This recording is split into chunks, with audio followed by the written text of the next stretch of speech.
All right, X factor. This is a term that you've heard. I'm going to refer to X factor a little bit differently than the original author probably did. But essentially what I'm talking about is hip and shoulder separation. Okay, and what I'm talking about is getting this lead shoulder as far away from the golf ball in the backswing as possible. All right, that ensures that I'm going to have a full turn. Because let me show you what can happen. All right, if I see, and I struggle with this as well, doing something I would call a short turn. All right, so most of you are steeping over the top.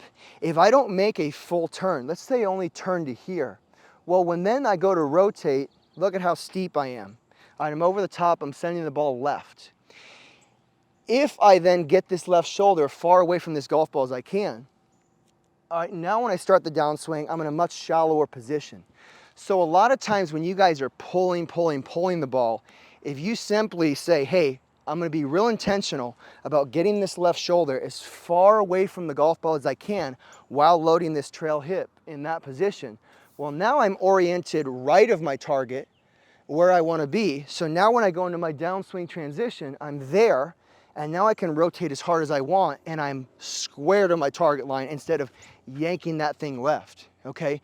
So we need to make sure we create a deep, full turn, and a good cue I work with my players is, hey, just try to take this left shoulder in that backswing down and away from that golf ball as far as you can, and that's normally gonna straighten out their path. Or normally, they say their path is 3-5 degrees to the right. If I cue them with that, it's gonna get a lot closer to zero or even positive. All right, that's what I would refer to as X factor. And then on the downswing, okay, we don't create that X factor by restricting the lower body, okay, and then separating that way.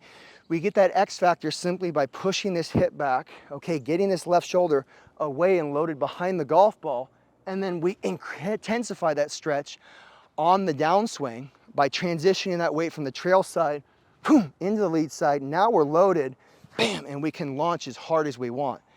So a great tip for you, get this lead shoulder away from the golf ball, and that's really gonna help you to shallow out your path. Otherwise, if we short turn, it's really hard to shallow, because if we only make that turn to here, we're gonna wanna cut across that golf ball rather than getting this left shoulder away from the ball, and then we can shallow.